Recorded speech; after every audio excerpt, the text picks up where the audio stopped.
Doctora, vamos a empezar ahora sí que a lo que nos truje, doctora. Vamos, sé que tienes una presentación. Te voy a hacer hospedador para que... ahí está. Perfecto, doctora. Listo. Pues bueno, iniciamos la charla del día de hoy. Digo, si van surgiendo preguntas, podemos ir haciendo pausas, por supuesto. A mí me gusta poner como muchas imágenes, porque creo que mientras aprendemos de varios canales, creo que se nos queda como más fácil. Aparte me gusta como, digo, al fin y al cabo pediatra, ¿no? Los dibujos, las imágenes, los colores, se me hace como mucho más didáctico. Entonces, bueno, vamos a dar inicio a la plática y si van surgiendo preguntas por parte de usted, doctora, con mucho gusto, sin problema, podemos ir haciendo pausas. Igual si se van sumando preguntas o como ustedes lo manejen, con mucho gusto. Doctora, si ves que estoy viendo el celular, es que estoy viendo las preguntas. Okay. Recuerden todos que estamos en vivo y podemos preguntarle a la doctora. Hay que aprovechar todo lo que está comentando la doctora para cubrir, cumplir y más bien quitarnos todas las dudas, ¿no? Hay que preguntar y hay que aprovechar que tenemos a la doctora en vivo. De todas maneras, si no pudieron ver el video se queda grabado en el feed.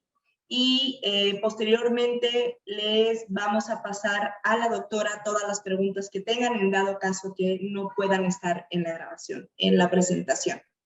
Por favor, doctora, continúa. Pues bueno, antes de dar inicio a la charla, sí me gustaría hacer detenerme un poquito, que seguramente han visto esto que está como muy de moda, en todas partes lo mencionan, acerca de la importancia de los primeros 1000 días. ¿Qué son los primeros 1000 días?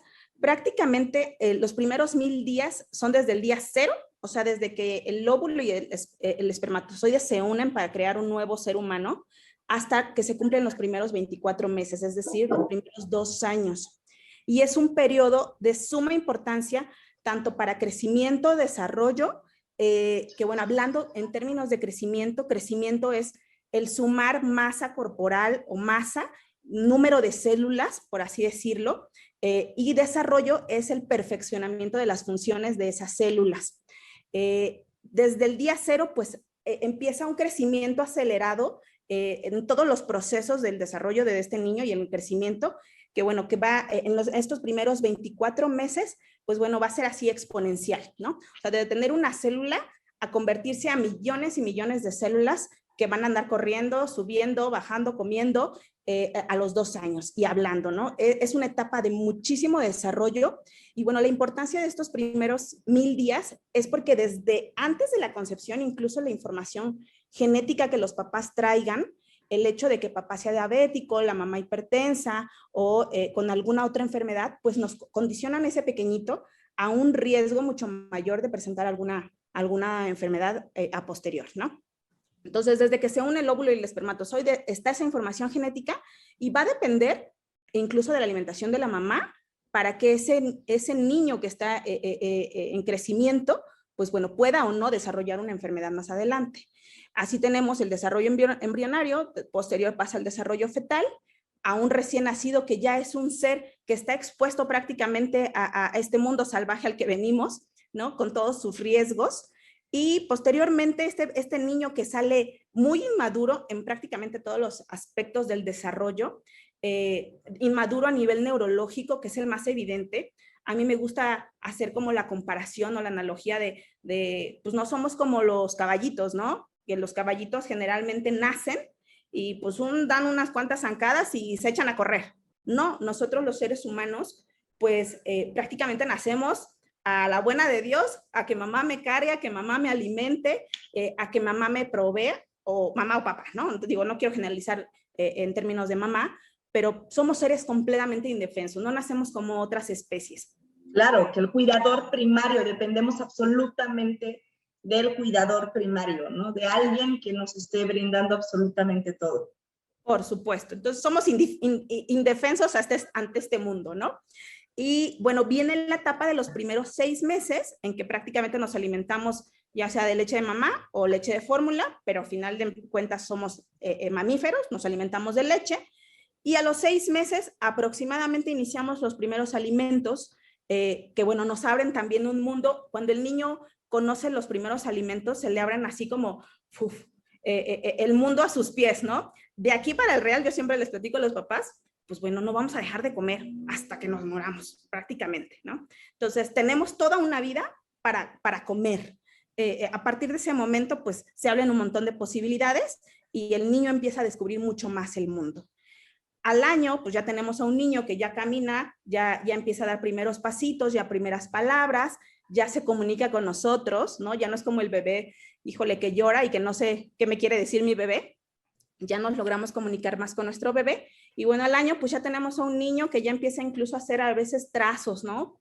Torrecitas, el desarrollo se vuelve prácticamente exponencial.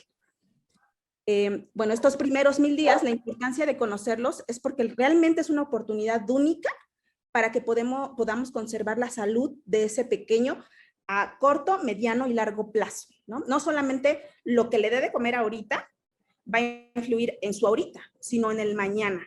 Entonces, lo que les comentaba, ¿no? Desde la mamá que se embaraza y si tiene una buena alimentación con una buena suplementación, pues van a ser un niño muy seguramente con un buen peso, un niño prácticamente sano, seguramente no van a ser prematuro, y si se le aporta una adecuada lactancia, pues mucho más, ¿no? No estoy diciendo que los niños de fórmula no sean niños sanos, todo lo contrario, pero bueno, jamás se va a poder igualar la alimentación con leche materna y que con fórmula, ¿no? Y bueno, ese niño tiene que pasar de estar dentro de mamá a tomar leche a alimentarse prácticamente por sí mismo al año de edad. Entonces, si ustedes se dan cuenta, de verdad que los primeros 1000 días son de suma importancia para la salud de ese niño que muy rápido va a dejar de ser niño y se va a convertir en un adulto, ¿no? Ok. Y bueno, entrando un poquito en materia ya de lo que vamos a tratar el día de hoy, que es la relación del desarrollo con la alimentación, a mí me gusta poner como estas dos imágenes, ¿no? En nuestra lengua española hablamos como alimentar y comer como el mismo término. O sea, digo, voy a alimentar a mi niño y voy a darle de comer. Prácticamente no le tomamos tanto sentido, no tanta diferencia a estos dos términos, y la realidad es que sí lo hay, ¿no? Alimentar es todo el entorno que va a envolver a ese niño para comer. O sea, desde sentarnos, desde estar en familia, desde charlar a la hora de la comida, la ambientación, el entorno de si mamá está enojada, si mamá está contenta, si mamá me guisó rico o si nada más destapó un frasco. Todo eso son lo que involucra la acción de alimentar. Y comer como tal, pues es la acción la acción de llevarse los alimentos a la boca, ¿no? Para que pronto pasen al proceso de digestión y demás. Claro, y yo creo que la importancia que realmente conlleva esto, ¿no? O sea, no solamente es pues que vean a la mamá, como bien dice, no solamente destapar algo o realmente hacer todo el proceso y que vean todo el proceso. O sea, la alimentación empieza desde la vista, ¿no? Así y después el olfato y posteriormente pues ya el gusto, pero todo este proceso se tiene que cumplir, ¿no? Claro, por supuesto. Y de hecho, por eso es que llamamos que la alimentación es un proceso biopsicosocial.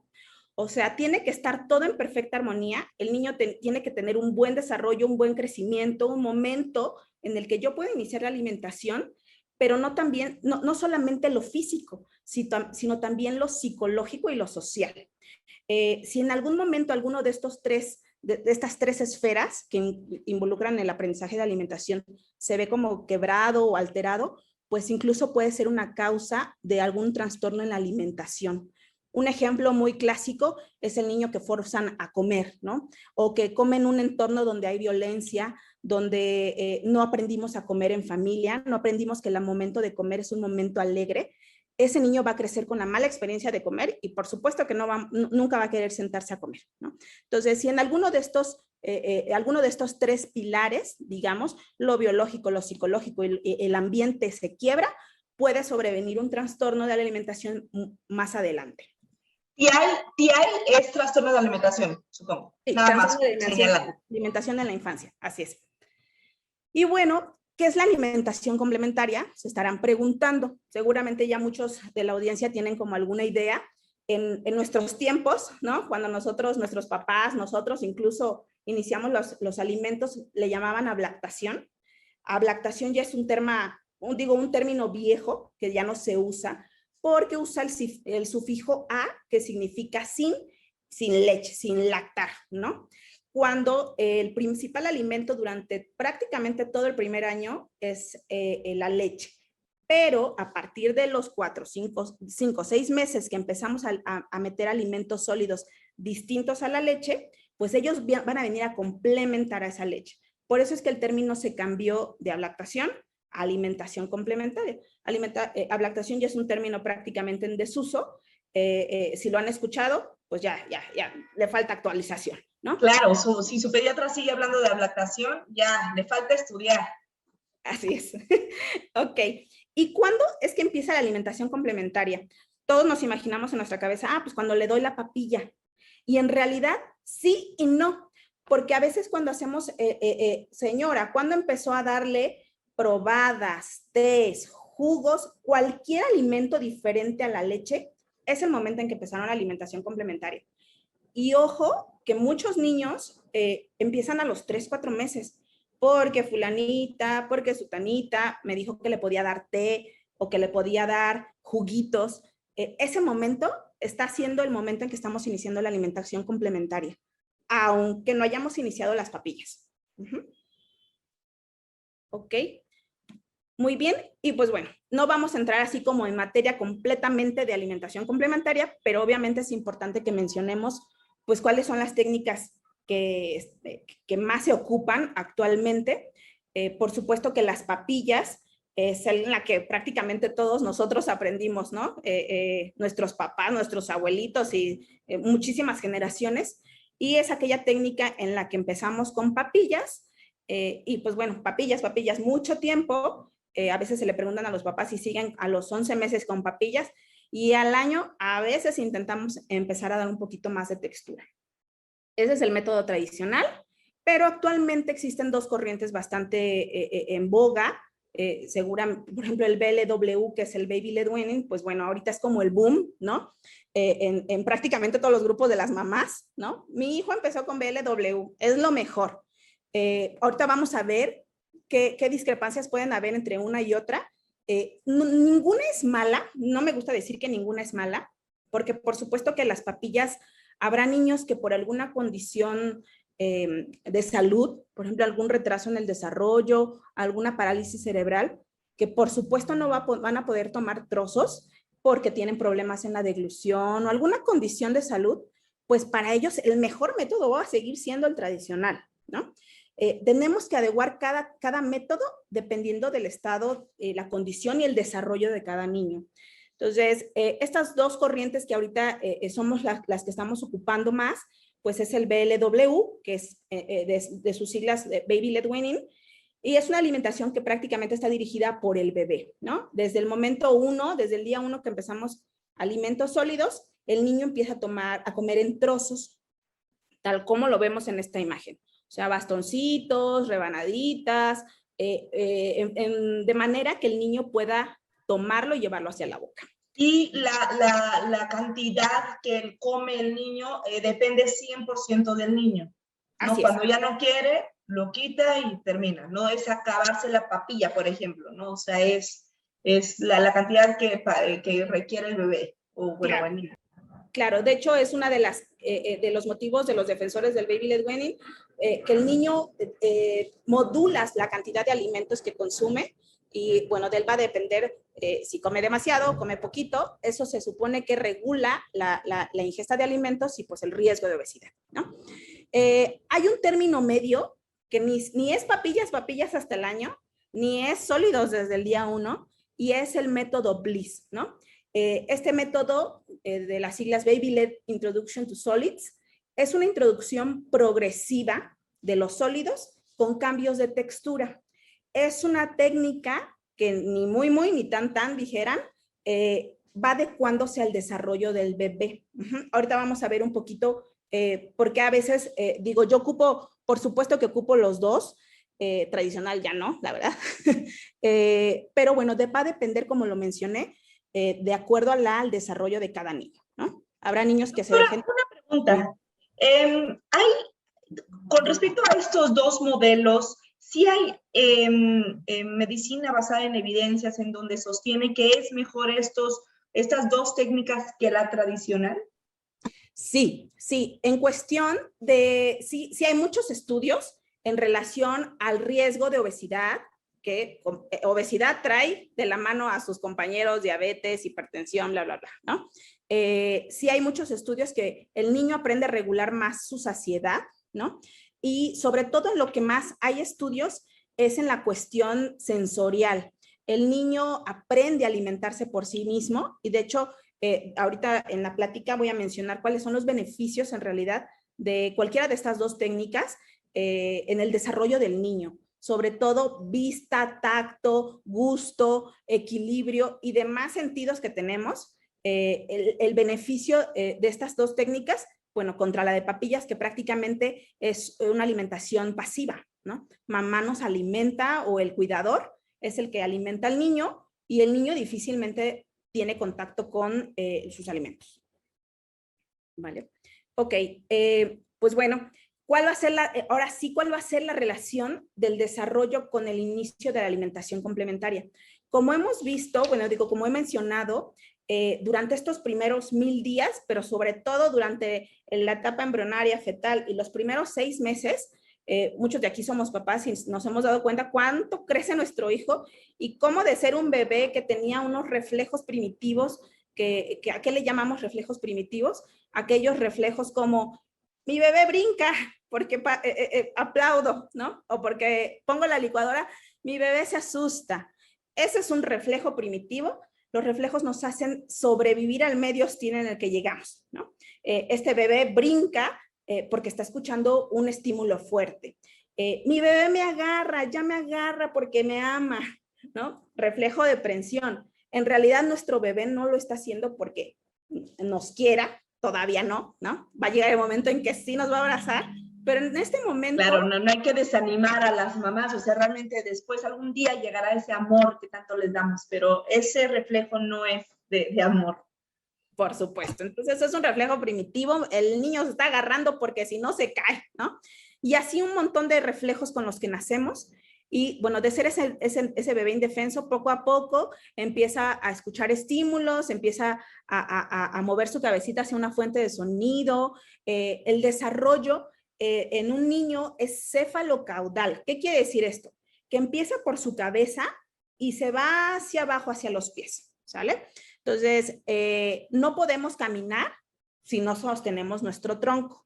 Entonces, eso es bien importante que lo comprendamos pues en lo subsecuente para que entendamos la importancia de cómo introducir alimentos sólidos. Primero, nuestro niño en alrededor de los 3-4 meses va a sostener su cabeza, después se va a sentar, después va a gatear, después se va a parar y bueno, posteriormente va a correr y ya nadie lo va a parar, ¿no? Entonces, entendamos como el desarrollo así, de arriba hacia abajo. Y bueno, el inicio de la alimentación va a estar determinado de acuerdo a ese neurodesarrollo del niño, no tanto al desarrollo de la edad. Por supuesto que son dos cosas que van muy de la mano. No tenemos nenes. ¿Te escucho? Claro, pero no son sinónimos, ¿no? No es sinónimo, no porque tenga cierta edad tiene que cumplir necesariamente con lo que algo de su misma edad, o sea, realmente es lo ideal, pero hay niños un poquito más adelantados que otros. Claro, qué bueno que mencionas eso, porque, híjole, los papás cómo se preocupan, ¿no? Esto que nosotros los pediatras conocemos como hitos del desarrollo, que son momentos así del desarrollo, momentos boom, digamos. Híjole, mi bebé, doctora, tiene 7 meses y todavía no gatea. Y yo leí que a los 7 meses tenía que gatear. Ya no gateó, ¿no? En realidad no. Los hitos del desarrollo son en cada niño, tenemos obviamente que un lapso de tiempo para considerarlo como normal, pero puede ser que un niño logre sentarse desde los 6 meses hasta los 8 y tiene 8 meses y se está sentando y eso también es normal, ¿no? Esto les causa mucha preocupación, pero bueno, por eso es importante que lleven mes con mes a su niño con el pediatra para que el pediatra vaya determinando si va bien en el desarrollo o se nos está quedando en algún momento en esos hitos. ¿Vale? Y pues bueno, ¿qué va a hacer un bebé? ¿Por qué antes de los 4 meses no puedo darle de comer a un bebé? Un bebé antes de los 4 meses se considera prácticamente inmaduro en un montón de aspectos, ¿no? Llámese neurológico, que ya mencionamos un poquito de eso, gastrointestinal, por supuesto que el niño a nivel del tubo digestivo, pues también es muy inmaduro. No puede recibir ningún otro alimento que no sea leche. Incluso hay muchos estudios que comentan que si se le introduce algún alimento antes de ese tiempo, corremos el riesgo de aumentar el riesgo de alergias a algunos alimentos. Entonces, antes de los 4 meses, nada de alimentos, ¿ok? Claro, muchas veces les quieren dar huevo desde antes, incluso fresas, etcétera, ¿no? Este alimento con las fresas o los frutos rojos que están muy relacionados con los niños, ¿no? Con las paletas, hay es paleta de hielo, nada más que le dé una probadita o dulces, etcétera, no lo ven como algo realmente dañino, ¿no? Y pues sí es muy importante que no lo hagan. Claro. Entonces, nuestro niño puede estar listo a partir de los 4 a los 6 meses. ¿Qué requisitos debe cumplir nuestro niño para que yo diga, bueno, mi bebé puede estar listo para iniciar alimentación complementaria? En estas imágenes que les comparto, bueno, vemos a una nena con algo que le llamamos reflejo de protusión o extrusión. Alguna vez, los que tenemos bebés, el reflejo de protusión es aquel que nosotros acercamos algo a su lengüita, a su boquita, perdón, y la lengua literal protruye, ¿no? Como si fuera una viborita. La saca y la mete, la saca y la mete. Ese es el reflejo de protusión. Otro reflejo es el reflejo de succión, que es aquel que, porque vemos a nuestros bebés chupándose sus manitas, si te agarran el dedo y te lo meten a la boca, te succionan, todo lo que entra a su boca lo succionan, como si estuvieran tomando el pecho del biberón. Ese es otro reflejo, el reflejo de succión. Y el reflejo de búsqueda, que es aquel que si yo pongo mi dedito cerca de su boquita, el bebé luego abre la boca como viendo para dónde me va a caer la leche, ¿no? Prácticamente todos estos reflejos son reflejos que protegen a nuestro bebé. La naturaleza es tan sabia que Dios nos hizo así como tienes que poner esto porque todavía no estás listo para comer. Y mientras estén presentes estos reflejos, nuestro bebé todavía no puede comer. Están hechos para que el bebé pueda tragar leche y la leche está en una textura líquida, sobre todo el reflejo de protusión. Si está presente el reflejo de protusión, no puedo iniciar alimentación complementaria, ¿ok? Hay niños que todavía a los 4 o 5 meses lo tienen presente. Podemos esperar hasta que se cumplan los 6 meses, ¿ok? Perfecto. Y bueno, de los 6 a los 7 meses, ya es un chiquito que va a empezar a sentarse. El 50% de los niños no se sienta a los 6 meses. Y esto es otra cosa que es importante recalcar, porque muchos papás dicen, ay, tiene 6 meses, todavía no se sienta mi bebé, lo pongo y pum, se va, ¿no? Se va de lado. Esto es porque solamente el 50% de los niños se sienta a los 6 meses. El otro tanto lo va a lograr entre los 6 y los 8. A los 6 meses nuestro niño, si le damos una sonaja o un objeto como la imagen de este niño, él ya va a poder hacer el cambio de una mano a otra de ese objeto. Eso también nos indica que este niño ya está apto para poder recibir un alimento sólido que incluso él pueda llevarse, pasarse de una mano a otra. Y bueno, por supuesto que este niño ya chupa todo, ¿no? Todo lo que se encuentra a su lado, la cobijita, la sonaja, el cabello de la mamá, por supuesto que ya todo se lo lleva a la boca, ¿no? Entonces, algunos niños de esta edad ya pueden estar aptos para comer sólidos de textura gruesa, como los famosos palitos o finger foods, que los defensores del BLW o los que ocupan mucho BLW, pues bueno, dicen, sí, ya puede sostenerlo porque ya sostiene cosas con su mano, ya tiene pinza gruesa, o sea, ya agarra tal cual una cuchara, así con toda su manita. Pero si recordamos lo que mencioné, solo el 50% lo puede hacer, pues por supuesto que el otro tanto no lo puede hacer, ¿ok? Y bueno, de los 7 a los 8 meses de edad, ¿qué va a hacer el bebé? el bebé ya empieza a tener movimientos ya de masticación. Y esa es otra gran duda que tienen los papás. Híjole, todavía no le salen dientes a mi bebé. ¿Ya puede masticar? Por supuesto, no necesitamos tener dientes para masticar. Y si no, preguntárselo a los abuelitos que ya no tienen dientes. No, por supuesto que mastican únicamente con las encías. Claro. Sí, te escucho. No, claro, es mucho ese miedo que sentimos, ¿no? Y personalmente, pues con mi hija, así se siente, ¿no? ¿Cómo es que va a masticar si no tiene dientes? Y pues totalmente, ¿no? No necesitamos, o sea, no está mordiendo un pedazo de carne, un steak ahí enorme a los 6 meses, 7 meses, ¿no? Y de verdad que les da muchísimo miedo, ¿eh? O sea, lo que tú comentas es totalmente real. O sea, hay papitos que dicen, no, yo no, o sea, de verdad no me atrevo, ¿no? Ahorita vamos a comentar qué pasa si no me atrevo. Entonces, a los 7, a los 8 meses, el niño ya empieza a hacer esto de arriba, abajo con la mandíbula, todavía no hace movimientos circulares, lo que nosotros los adultos hacemos para masticar un pedazo de carne, pero ya hace ese mordisqueo. Y ya empieza a llevar a tener movimientos con su lengüita de lado a lado, como para barrer la comida y llevársela hacia las partes laterales de la encía. Es el momento en el que pues ya no puedo darle completamente papilla, ya está como más apto a recibir una textura más gruesa y puedo empezar los famosos machacados. El machacado es aquella papilla ya no completamente suave, sin restos, es mucho más grumosa, se puede sentir y se consigue fácilmente con un tenedor, tal cual, o un machacador de estos de frijoles. Y bueno, esta cuestión de la mercadotecnia de la pediatría, híjole, de verdad, cuántas cosas nos venden, como el procesador de comida para bebé, pues nos gastamos un dineral en el procesador de comida para bebé, cuando en realidad la etapa de papillas debe ser tan corta como 1 o 2 meses, por lo que les estoy comentando. A los 8 meses prácticamente la gran mayoría de los bebés ya recibe machacados. Entonces, digo, esta cuestión de los procesadores, no se dejen llevar por la mercadotecnia.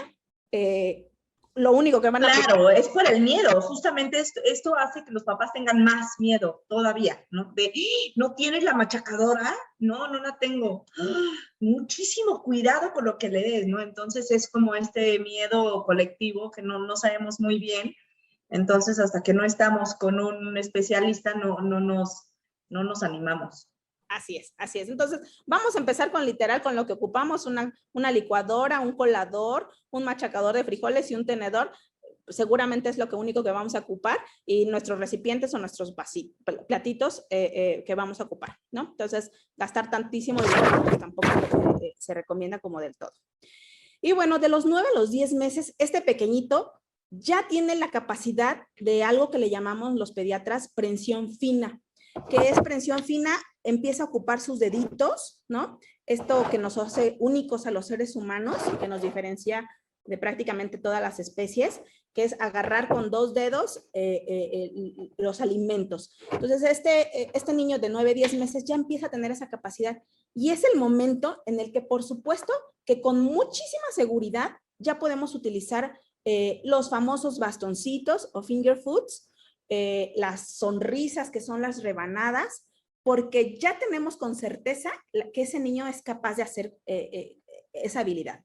Incluso este niño ya tiene la capacidad de agarrar un vaso con sus 2 manos, tal como lo estamos viendo en la imagen, que es otro tema, ¿no? El que beban agua, híjole, también nos da un chorro de miedo, porque les damos los vasitos de entrenadores y el bebé, por supuesto que le va a costar trabajo y se está ahogando, ¿no? ¿Qué hice? Se está ahogando mi bebé. Lo que pasa es que todos nacemos con ese reflejo de toser cuando algo cae hacia la parte posterior de nuestra garganta. Entonces, este niño ya tiene esa capacidad. Lo que pasa es que falta que la pulamos, ¿no? Falta que perfeccione todos esos movimientos. Y bueno, creo que me va a cambiar. ¿Y qué pasa? Prácticamente a los últimos 2 meses de casi llegar al cumplir el primer añito de edad, ese niño ya empieza como a tener, por supuesto, que muchísimo interés en comer por él solo. Obviamente, si se empezó desde el principio con alguna de estas 2 técnicas, Y bueno, ya está apto para comer un picado fino, que es así como la imagen que les estoy mostrando, un picadito chiquititito, ya lo puede empezar a comer. Ya la mandíbula empieza a tener movimientos no solo de arriba hacia abajo, sino también de rotación, ¿no? Y ya va a empezar a comer alimentos con un poquito de más textura. Las carnes, por supuesto que les van a seguir tomando tiempo, le va a seguir costando trabajo, porque la carne, todos los que hemos tenido nenes chiquitos, pues no, clásico que nuestro nene mastica la carne y nos entrega así como el pellejo de toma mamá, ¿no? Porque le cuesta todavía las fibras duras. Y bueno, al año, que lo que estoy comentando, pues bueno, a los 12 meses la mayoría de los niños ya puede consumir alimentos familiares de consistencia sólida. Esto es bien importante. Ya pasamos por un proceso en el que empezamos sólidos, que fueron cambiando de textura, y prácticamente al año lo integramos a la dieta familiar. ¿Qué es eso? Que nuestro bebé ya come lo que nosotros comemos. Y de verdad que es un uf para las mamás, porque ya no guisamos doble, ¿no? Ya si yo hice un pollito con champiñones, mi bebé ya lo puede comer. Si yo hice un huevito con jitomate, mi bebé ya lo puede comer. Eso se llama integrar a la dieta familiar. Y bueno, ojo, ciertas restricciones pues obviamente van a seguir siendo importantes, pues no irritantes, no picante, no grasa, pero de manera general, pues ya me quito el lidiar de estar cocinándole a mi bebé, porque mi bebé ya puede comer alimentos con mayor consistencia. E incluso ya empieza a triturar alimentos sólidos mayores como la carne, aunque todavía le va a costar un poquito de trabajo. En esta imagen que vemos un picadillo, ¿no? Tal cual. Un bebé de 1 año, por supuesto que ya lo puede consumir. Y las texturas gruesas, como por ejemplo estas tortitas, que pueden ser de avena, pueden ser de carne, pueden ser de amaranto, etcétera, etcétera, ya lo pueden consumir. A esta edad el niño ya tiene la capacidad de tomar su tortita y comérsela. Cuando un niño, esta premisa de ofrecer alimentos de consistencia inapropiada, ¿qué puede pasar si un niño está consumiendo un alimento que no le toca? Pongamos el ejemplo del niño de 6 meses que empezamos sólidos y que empezamos muy animada como mamá. Híjole, yo sí quiero llevar el BLW porque todas mis amigas lo han llevado y dicen que es una maravilla. Y mi bebé no está listo. Puede pasar que ese bebé no me consuma la ingesta necesaria para un buen crecimiento, ¿no? O que demore tantísimo tiempo el pobrecito, lo va a escupir, lo va a botar, no lo va a poder consumir, y pues bueno, eso a veces puede ver comprometido el crecimiento de ese nene. Entonces sí es bien importante que la alimentación vaya de la mano de algún experto por estas dos situaciones, ¿no? Y bueno, algo que es la alimentación perceptiva es el que mi hijo coma y que yo obedezca a la saciedad de ese niño, ¿no? Tener un niño feliz por comer. Si el niño ya no quiere, obedezco a esas señales de saciedad. Eso se llama alimentación perceptiva, y es importante que lo empecemos a notar desde que iniciamos los alimentos. ¿Qué pasa del primer año al segundo año? Ya comentamos que es un niño que ya empieza a comer solito, pero bueno, del primer al segundo año, el niño ya tiene interés por comer con su cuchara, aunque yo me he encontrado así un sinfín de casos en los que el niño todavía no tiene interés, porque el proveedor siempre le dio alimentación a el bebé, exactamente. Entonces... conozco casos que los niños tienen 4 años y la mamá les sigue dando, ¿no? O sea, es ahí un asunto más de la mamá que del niño. Así es, así es. Y bueno, obviamente para perfeccionar el uso de utensilios, del tenedor, de la cuchara, eso lo va a hacer a esta edad. Y bueno, a mí me encanta ver la alimentación como un proceso sensorial completamente, ¿no? Esto siempre pongo el ejemplo de la frase del papalote Museo del Niño, que dice: toca, juego y aprendo. Aquí es huelo, pruebo, oigo, veo y toco, ¿no? Toco los alimentos. Desde el momento en que mi mamá está cocinando y se escucha el shh del sartén, el olor, es como nosotros, como cuando vamos a los taquitos, ¿no? Que llegamos a la taquería y ya huele a taquitos y, híjole, me está dando hambre, y empieza toda una experiencia sensorial para ese bebé, por supuesto.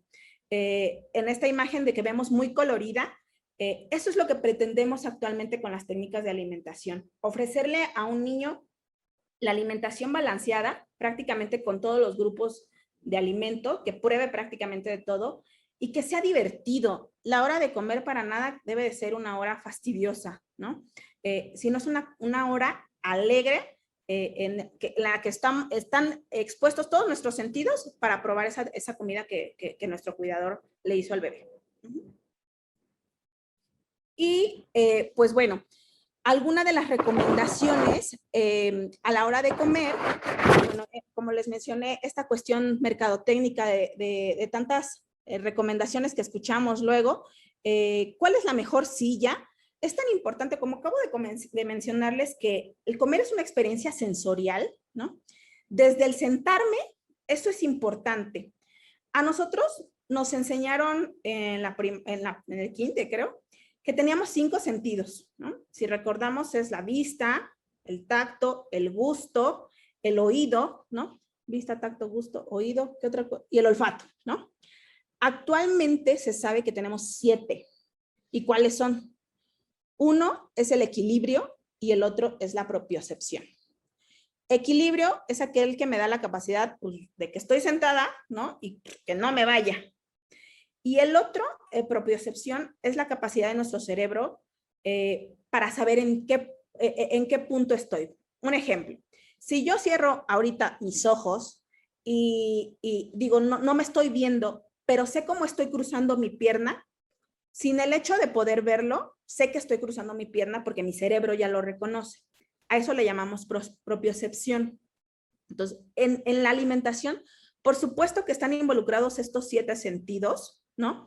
Y un punto muy importante que a veces no le tomamos esa importancia que debe de tener es la del equilibrio y la propiocepción que se adquieren a través de cómo está sentado nuestro bebé. Y yo siempre, te escucho. Una pregunta, la propiocepción cuando, obviamente nacemos con ella, pero está recién desde que nace, o sea, no, bueno, desde que se sienta ya lo empezamos a tener, o sea, ¿o cuándo es cuando ya está desarrollado ese sentido? Qué buena pregunta. Un poco antes de empezar a comer. Cuando el niño nace sabiendo que es como una bolita de carne, ¿no? No distingue sus brazos ni sus pies. Más o menos va a empezar a distinguir bracitos y piernas como a los 4 meses. Cuando de repente en alguno de sus movimientos dijo, oh, Dios, tengo manos, ¿no? O tengo pies. Es en ese momento en la que la propiocepción empieza a desarrollarse y se va a ver súper incrementada con la alimentación. Con el momento en que lo empezamos a sentar en su sillita, bien acomodado, es el momento en el que más empieza a desarrollar ese sentido. Y bueno, perfecto, doctora, muchas gracias. De nada. ¿Qué silla es la mejor? ¿No? En el mercado hay muchísimas sillas, no hay marcas como específicas, pero sí hay ciertas características que debemos de buscar para cuando decidamos iniciar la alimentación con nuestros bebés. Y uno es que esté el bebé bien sentado, con la espalda completamente recta, sus piernitas igual en ángulo recto. Deben de tener un apoyo en los pies y apoyo en sus bracitos. Si nuestra silla no cumple estos requisitos, pues no es la mejor silla. Y actualmente en el mercado hay un chorro de sillas súper inseguras, que incluso son de estas que se montan sobre la silla de adulto. ¿Por qué son súper inseguras? Porque si tenemos un bebé muy activo, que sí ya los hay un bebés que desde que se sientan, claro, bueno, se mueven, ¿no? Se mueven y el riesgo es que se pueden caer porque no tienen el soporte adecuado que resista su cuerpo. Y algo muy importante, el apoyo de los pies.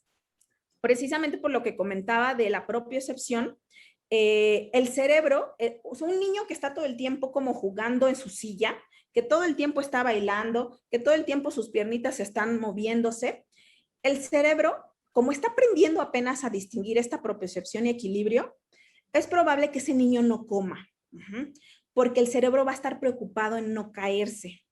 Para él es más importante sobrevivir, porque está en esta transición que yo les comentaba de nacemos al mundo hostil y hay que sobrevivir, a aprendizajes como tal ya más intelectuales. Entonces está en esta transición que el cerebro dice, híjole, me voy a caer y tengo que hacer lo posible para no caerme en vez de comer. Entonces, tan importante es esa silla a la hora de comer, de elegirla, para que nuestro bebé logre comer o no logre comer.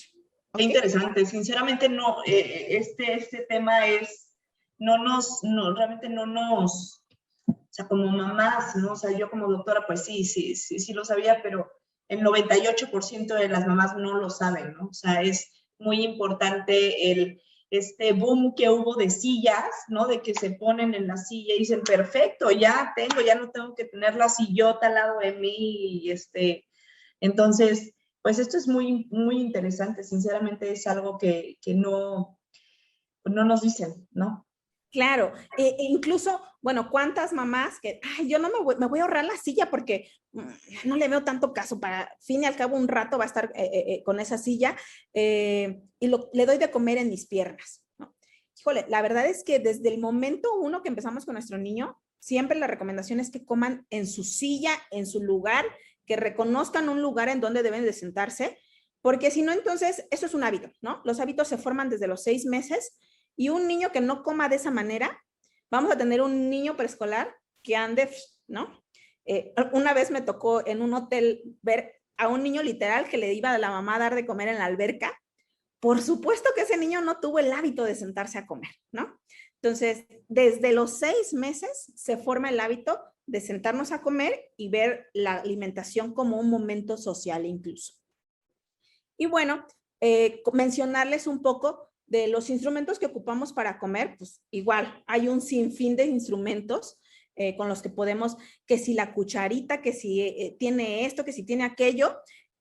Digo, yo les traje dos ejemplos de utensilios aptos y no aptos, ¿no?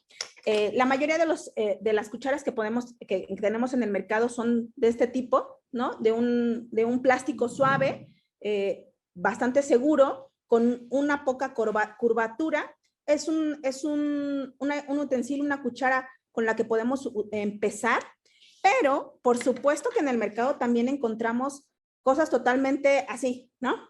Digo, esta es una cuchara de mi hijo, todas son de mi hijo, pero mi hijo ya tiene 4 años. Entonces, una cuchara de este tipo porque tiene forma de avión, por supuesto que se ve linda y al niño, yo quiero la de avión, ¿no? Pero cuando empezamos alimentación complementaria, no es la mejor opción. ¿Y qué pasa? ¿No? Que llegamos al súper y vemos la de avión, o con la que tiene cosas aquí que bailan y brillan, y de esta porque tiene el Mickey todo estorboso, ¿no? Pues no es la mejor opción para un bebé que todavía no aprende a agarrar bien, y por supuesto que todavía pinza fina, pues no tiene, ¿no? Esta cuestión de agarrar los utensilios con 2 dedos, pues todavía no lo tiene el bebé de 6 meses. Hasta los 10 meses que ya platicamos. Entonces, por supuesto que no sería una cuchara idónea. Y hay otro tipo de cucharas, como esta, que es de metal, que también les da mucho miedo a los papás, incluso como la que viene ahí en la imagen. Este tipo de cucharitas, que son de metal, se recomiendan sobre todo a partir de los 9, 10 meses, porque el metal, por supuesto, que transmite también frío y calor. Y si ya comentamos que la alimentación es una experiencia sensorial, o sea, desarrollamos el gusto y determinamos calor, frío, pues el metal nos va a ayudar a que el bebé empiece a distinguir, pues está frío o pues está tibiecito, ¿no? Entonces, no le tengan miedo a este tipo de utensilios. Al contrario, son utensilios que favorecen a que ese bebé empiece a distinguir los cambios de temperatura. E incluso muchos de estos alimentos, instrumentos, tienen una especie así como de manguito al final, no sé si la alcanzan a ver, pareciera que, digo, tiene un Mickey, ¿no? Esta cucharita, pareciera que, bueno, pues quién sabe para qué sirve. Pues tiene una razón, es para que el niño aprenda a poner el pulgar y los 4 dedos por debajo de esa cuchara, para que empiece el movimiento de cuchareo y de alimentación por sí mismo. Entonces, Sí, claro, la tecnología que hay hoy en día, o sea, entiendo que en 1800 pues no, pero ahorita la tecnología que hay para que los niños aprendan, para que realmente tengan una experiencia sensorial completa, ¿no? Y realmente funcional, ¿no? porque hay pacientes, o más bien hay mamás o papás, porque cuidadores en general, que hacen que la comida, es que mi hijo se tarda demasiado en comer, entonces lo estoy regañando desde que empezamos hasta que acabamos, ¿no? Y no te levantas hasta que no acabas de comer. Y no, es que ya no quiero, ya me llené. No, no, no, te lo acabas todo hasta que no te lo acabes, ¿no? Hay muy malos hábitos por parte de los padres que se lo transmiten al hijo, ¿no? Es algo que ellos piensan que es la normalidad y siento que esta plática es, por supuesto, es la finalidad es para el niño, pero es importantísimo que los papás entiendan que los niños eligen la cantidad que hay que comer, ¿no? No los padres de familia, y los papás lo que eligen es el tipo de comida y ya, ¿no? Así es, así. Por supuesto que acabas de dar en el clavo con algún punto muy importante en cuanto a alimentación, que nosotros como papás decidimos qué comen, pero ellos deciden cuánto comen, ¿no? Entonces, pues bueno, otra de los utensilios que ocupamos son vasos. Como les mencionaba, les da mucho miedo iniciar a darle alimentación con vaso y seguimos metiendo biberón, ¿no? Toma agua, toma jugos, toma cualquier líquido en biberón ese niño. Cuando si sabemos lo del desarrollo, que nuestro niño ya es capaz de agarrar un vaso con 2 manitas, pues bueno, podemos empezar a ofrecer líquidos prácticamente desde los 8 o 9 meses con vaso. Se recomiendan vasos pequeños como los de la imagen, incluso estos vasitos que son de silicona, pues son bastante seguros por aquello de de repente tengan algún movimiento ahí como medio brusco y para que no se vayan a lastimar a la encía. Por eso son estos vasitos de silicona y son pesaditos, de hecho, por el riesgo de derrames, ¿no? O los famosos vasos de 360 grados, que son estos vasos con manijas, con ambas manijas, en las que solamente sale si el bebé succiona, ¿no? Un vaso pequeño como el que tengo aquí pudiera ser una buena opción para empezar. No es necesario en todos los momentos utilizar vaso entrenador. Algunos niños sí lo necesitamos, por eso es que es importante que valoremos cada caso. Y finalmente un plato, ¿no? Puede ser estos platos como de divisiones. A mí me encanta explicar a los papás que estos platos de divisiones, pues bueno, van a hacer divertida la comida y nos van a proporcionar y facilitar el hecho de que podamos, así como lo vimos en la imagen, ofrecer un plato del buen comer, muy colorido, que al niño le dé ganas de comer, ¿no? Y pues bueno, finalmente nunca de los nunca, lo que acabas de mencionar, ¿no? Jamás metemos comida a la fuerza, jamás obligamos a comer a un niño y pues por supuesto que un niño que come en un entorno así, pues va a ser un niño que pues que aprenda a mal comer o que de plano no nos quiera comer. No sé si hasta ahorita hubiera alguna pregunta, alguna duda.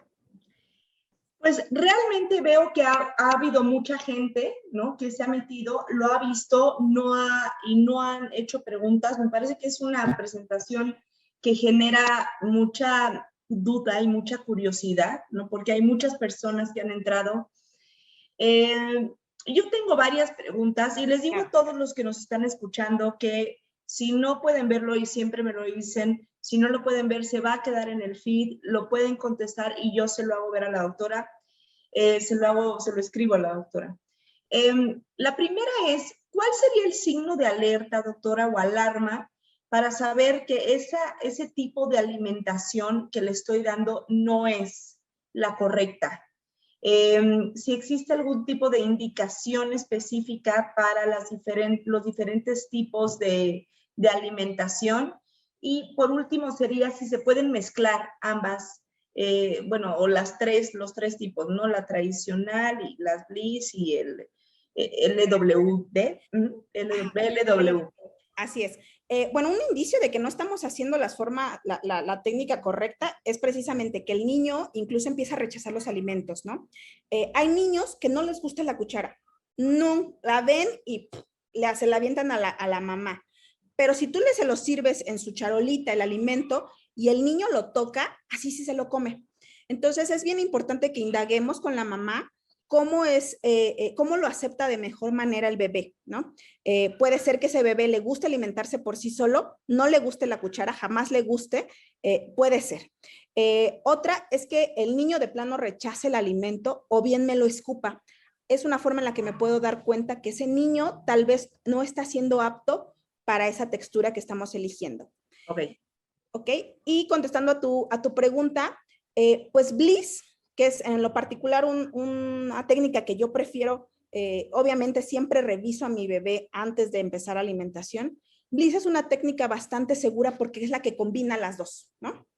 Empezamos con papillas y vamos aumentando gradualmente de textura, pasamos por el machacado, luego, bueno, primero papilla, luego un puré, que es una papilla más espesa, luego el machacado que ya empieza a tener como grumos, trozos, y posteriormente empezamos con los bastoncitos, las rebanadas, finalmente terminamos con picado fino y al año nuestro bebé está comiendo integrado a la dieta familiar.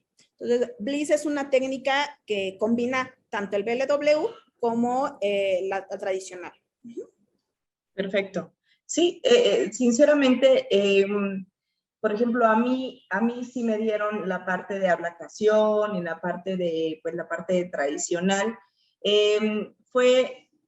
Mi pregunta es una pregunta más como mamá, menos como doctora. Es como cada mamá puede elegir el método que ellas elijan si se sienten cómodas, o realmente hay algo que basado en evidencia diga, pues realmente esta es la mejor, ¿no? Esta es la que realmente ha demostrado tener una buena eficacia, porque ha sido un boom, ¿no? En los últimos, ¿qué será? 5 años para acá o 3 años para acá, lo he visto cada vez más. Y, por ejemplo, ¿qué pasa con, y sé que es una minoría, pero cada vez más las dietas veganas? ¿Cuál sería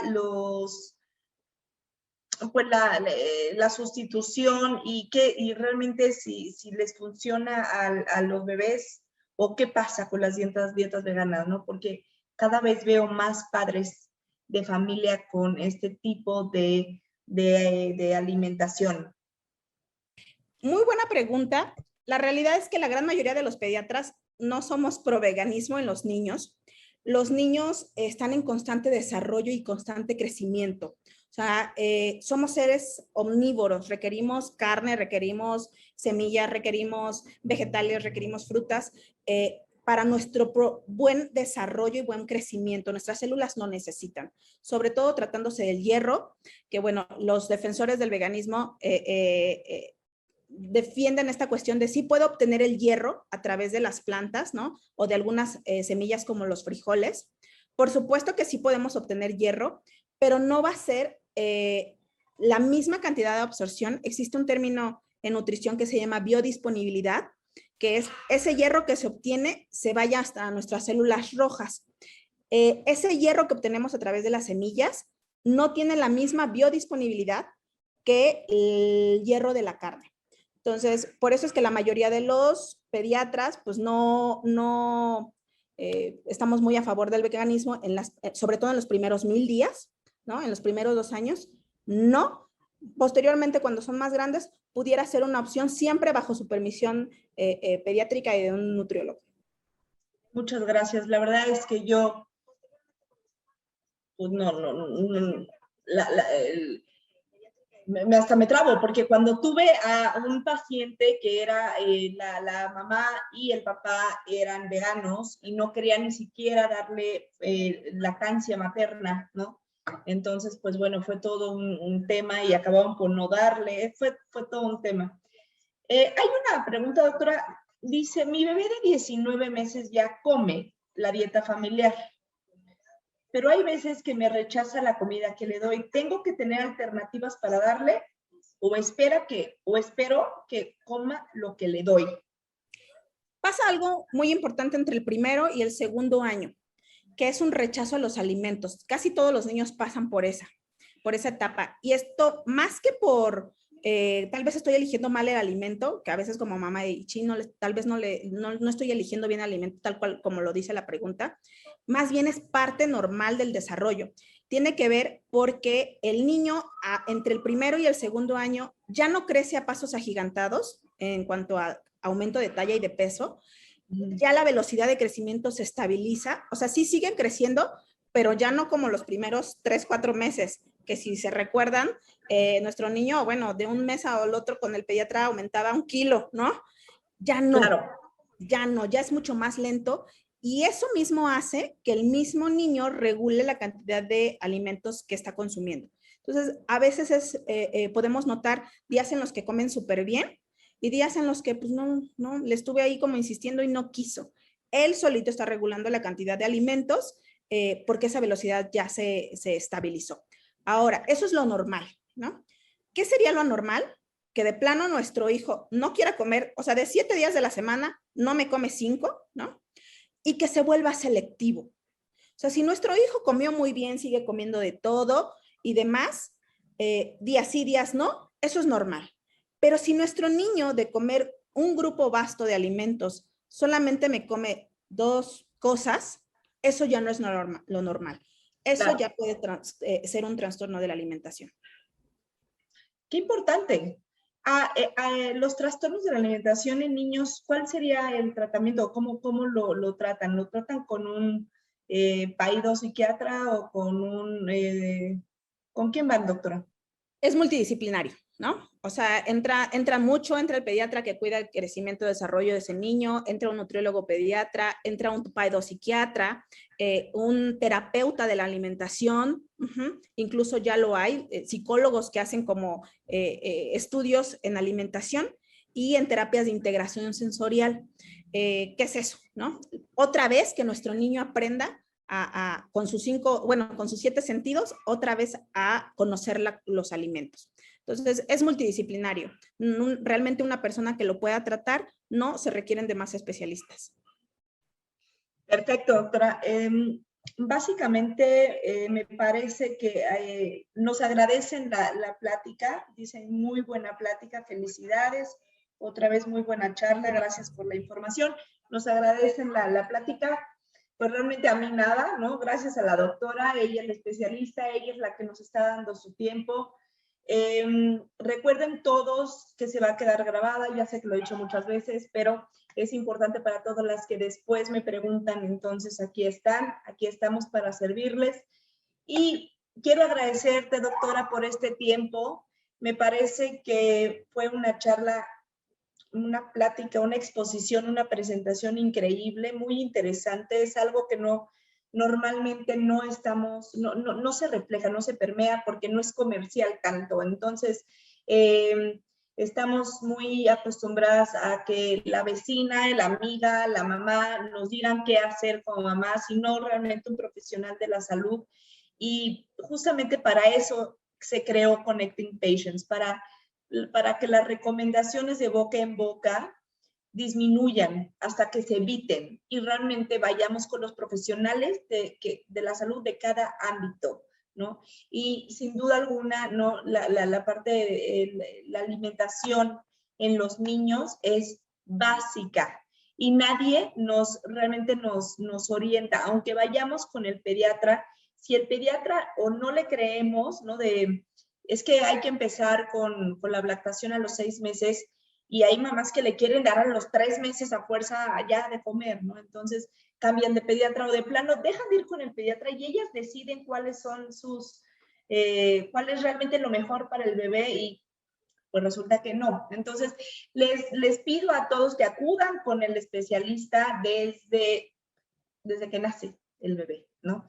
Hablábamos en la mañana, doctora, de la importancia del apego inmediato a los bebés en el momento del nacimiento, con lactancia, intentar la lactancia inmediatamente, para intentar que no se canse el bebé desde que sale del parto o de la cesárea y directamente llegar a succionar, es algo muy cansado para el bebé, etc.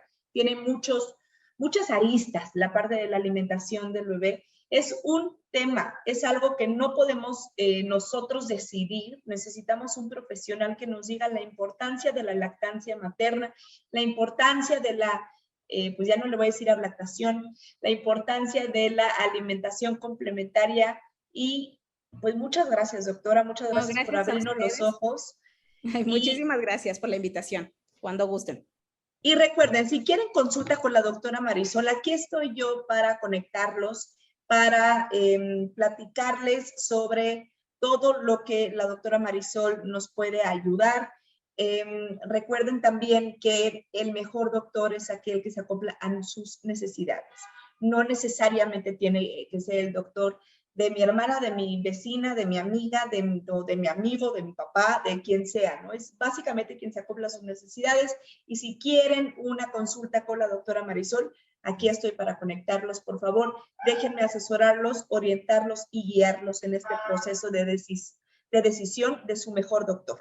Recuerden que en Connecting Docs tenemos los mejores especialistas y aquí estoy yo para ayudarles a encontrar en donde sea un buen especialista. Muchas gracias, doctora. Gracias. Les prometo a todos que voy a volver a invitar a la doctora Marisol. Quedaron muy contentos todos y te agradezco nuevamente por tu tiempo, doctora. No, al contrario, que tengan excelente tarde y es un gusto para mí. Muchas gracias. Gracias a todos. Nos vemos, bonito miércoles. Hasta luego.